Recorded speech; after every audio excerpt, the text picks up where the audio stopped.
शिक्षक विद्यार्थी मित्रांनो, TET 2025 की ज्या प्रश्नपत्रिकेतील जे प्रश्न आहेत 30 प्रश्न 28 जून 2026 रोजी शिक्षक पात्रता परीक्षा होणार आहे. त्या परीक्षेसाठी अत्यंत उपयुक्त ठरणार आहेत. आपण 2025ची प्रश्नपत्रिका गणिताचे 30 प्रश्न सोडवलेले आहेत. आता 2024मधील आपण 30 प्रश्न सोडवणार आहोत. पेपर क्रमांक 1मधील 91 ते 120 असे 30 प्रश्न असणार आहेत.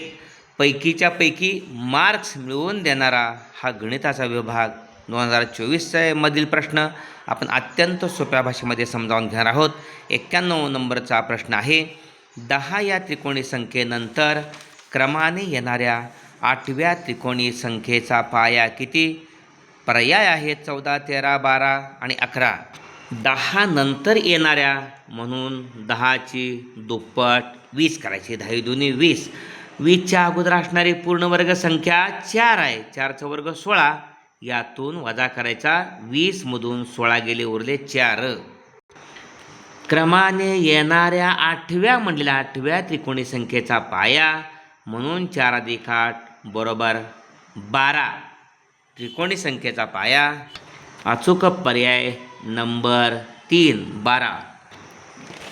या ठिकाणी 10 या त्रिकोणी संख्येनंतर क्रमाने येणारी 8वी त्रिकोणी संख्या आहे 78. तुम्ही करून पहा. 78. 78 म्हणजे 12 गुणिले 11, 12 गुणिले 13 या दोन क्रमाने येणाऱ्या संख्यांच्या गुणाकाराची निमपट म्हणजे बेसक 12 13 78. आणि 12 आणि 13 या दोन क्रमाने येणाऱ्या संख्यांच्या गुणाकाराची निमपट म्हणजे 78 असेल. तर 12 आणि 13 या दोन संख्यामध्ये लहान संख्या 12 आहे. हा 12 पाया. पण अशा पद्धतीने आपण शॉर्ट ट्रिकनं 12 मिळवलेले आहे. ओके. काय केलेलं आहे? 10ची दुप्पट 20 केलेली आहे. 20च्या पाठीमागं कोणत्या संख्येचा वर्ग? पूर्णवर्ग संख्येचा वर्ग. 4चा वर्ग 16. 20मधून 16 वजा केले, उरले 4. 4 नंतर क्रमाने येणारे 8वे म्हटलेले आहे. क्रमाने येणारे 8वे म्हणून 4 अधिक 8 बरोबर 12. क्रमाने येणाऱ्या 8व्या त्रिकोणी संख्येचा पाया 12 किती म्हटलेला आहे? त्रिकोणी संख्येचा पाया किती? तोच आहे 12. पुढचा प्रश्न आहे, एक काम काही मजूर काही दिवसात पूर्ण करतात. जर मजुरांची संख्या 2/3 पट केली तर तेच काम पूर्ण करण्यास दिवसांची संख्या पूर्वीच्या संख्येच्या किती पट होईल? हे पर्याय आहेत. मजूर आपल्याला माहिती आहे, मजूर आणि दिवस यांच्यातलं जे प्रमाण आहे ते व्यस्त प्रमाण आहे. का? तर मजुरांची संख्या वाढवली तर दिवसांची संख्या कमी होते आणि म्हणून मजूर आणि दिवस यांचा गुणाकार व्यस्त प्रमाणामध्ये स्थिर असतो. ओके. मजूर 1 असेल तर दिवस 1च लागला असेल तर एका मजुराला 1 दिवस, गुणाकार 1. इथं म्हटलेलं आहे जर मजुरांची संख्या 2/3 पट केल्यास मजुरांची संख्या 1चा 2/3 पट 2/3, गुणाकार 1च आला पाहिजे. 2/3ला कितीनं गुणल्यानंतर गुणाकार 1 येतोय? तर गुणाकार व्यस्तांचा गुणाकार 1 असतो. 2/3चा गुणाकार व्यस्त 3/2 म्हणजे 3/2 हे दिवस आहेत. जर मजुरांची संख्या 2/3 पट केली तर दिवस 3/2. कोणत्याही संख्येला 2 न भागलं तर निमपट होते. मग 3ची निमपट 1.5. 1.5 पर्याय या ठिकाणी आहे. 1.5 पट. ओके. रोमन संख्यांच्या संदर्भाने विसंगत पर्याय कोणता? m/c. आता एक लक्षात ठेवा, LCDM म्हणजे 50, LC 100, D 500 आणि M 1000. आता इथं म्हटलेला m/c. m/c. m म्हणजे 1000/c म्हणजे 100. 1000/100 भागलं की 10 मिळते. पुढे जाऊया. x(v). x(v) म्हणजे 10 20 आणि 5 25 गुणिले IV 4. IV म्हणजे 4. 25 गुणिले 4 बरोबर 100. पुढं xc अधिक x. xc. x म्हणजे 10. c म्हणजे या ठिकाणी 100. xc म्हणजे 100 वजा 10 90. 90 अधिक x म्हणजे 10, 90 अधिक 10 म्हणजे सुद्धा 100. इथं 25 गुणिले 4 100, 90 अधिक 10 म्हणजे 100.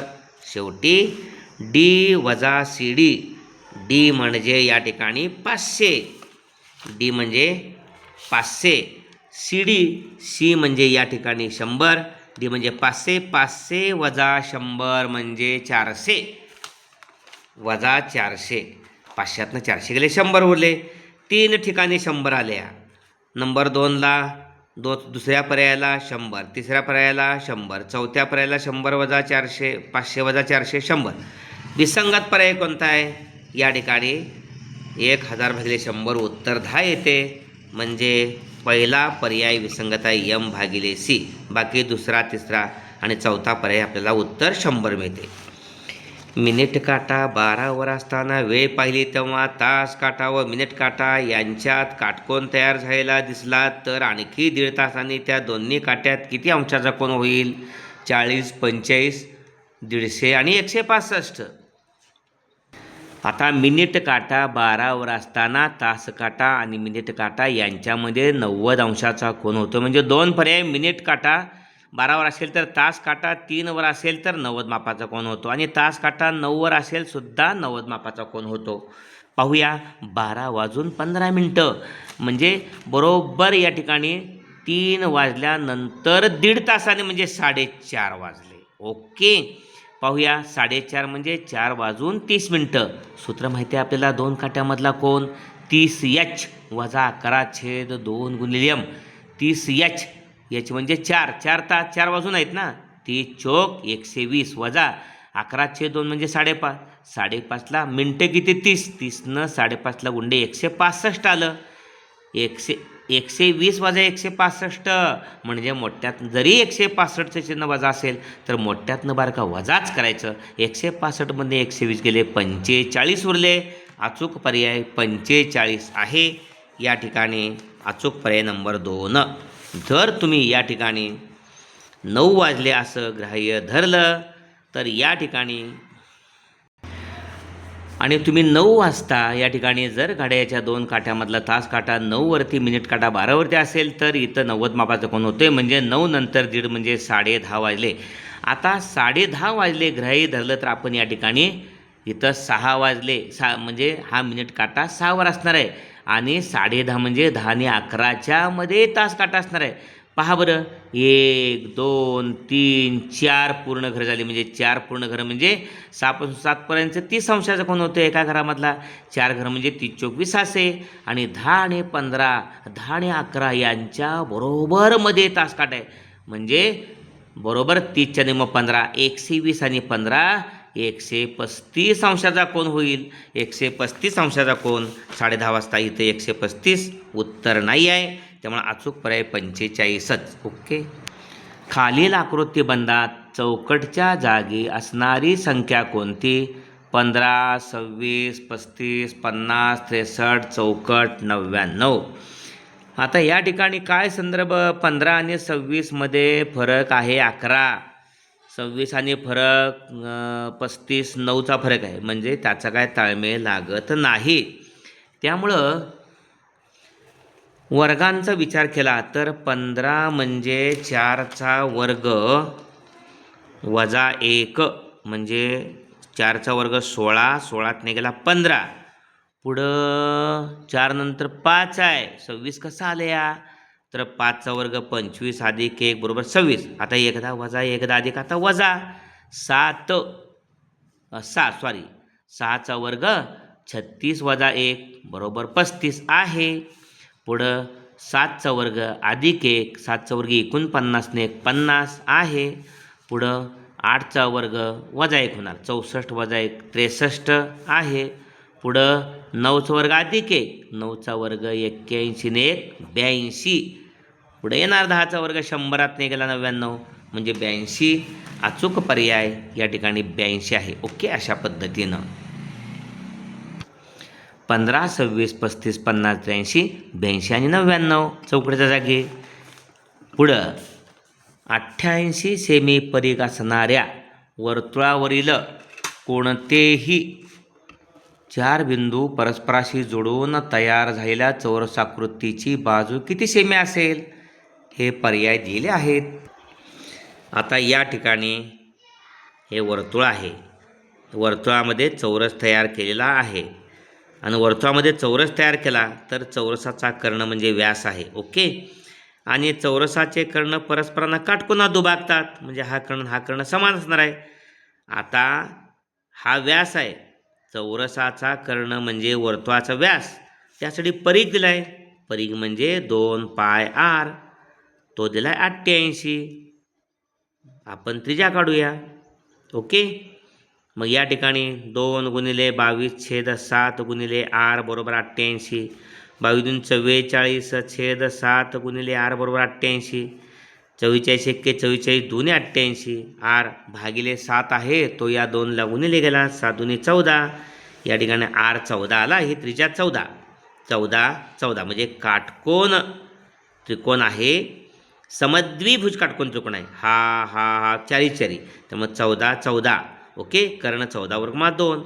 कारण समद्विभुज काटकोन त्रिकोणात कर्णाची लांबी ही बाजूच्या वर्गमूळ 2 पट असते.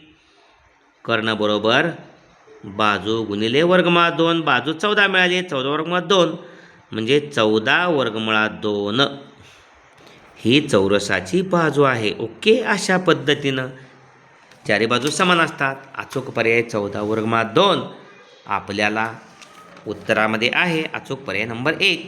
ओके.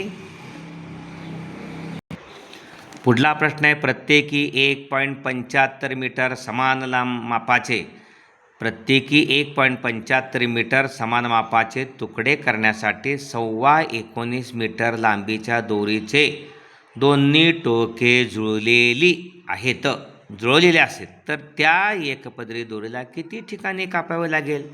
पर्याय आहेत. या ठिकाणी किती आहे? प्रत्येकी 1.75 मीटर समान मापाचे तुकडे करण्यासाठी 19.25 म्हणजे या ठिकाणी 19.25 आणि या ठिकाणी प्रत्येक 1.75 मीटर समान लांबीचे तुकडे करायचे आहेत म्हणजे किती तुकडे होतात आपण याला भागिले करायचे. 1.75 दशांश चिन्ह गेले त्यामुळं 1925ला भागिले 175 25 7 पावणे 200 25 7 पावणे 200 पावणे 200 17 192 पुन्हा उरले तर 17 175 झाले 25 7 पावणे 200 77 भागिले 7 7 1 7 11. ओके. आता 11 तुकडे समान होण्यासाठी ही तर दोरी अशी जुळलेली आहे. ओके.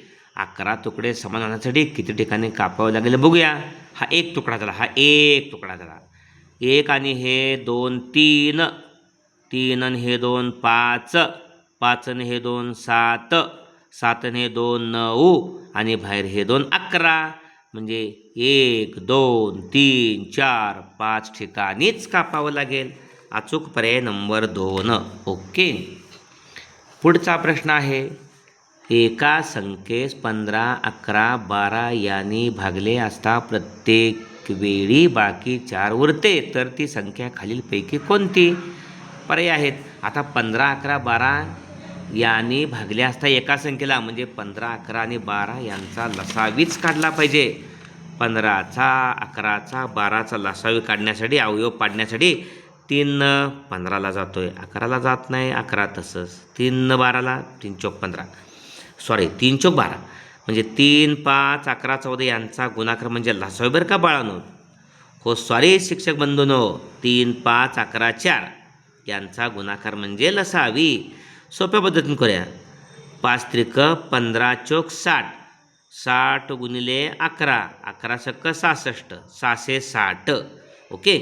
आता 660ला 15 जातोय 11 जातोय 12 जातोय.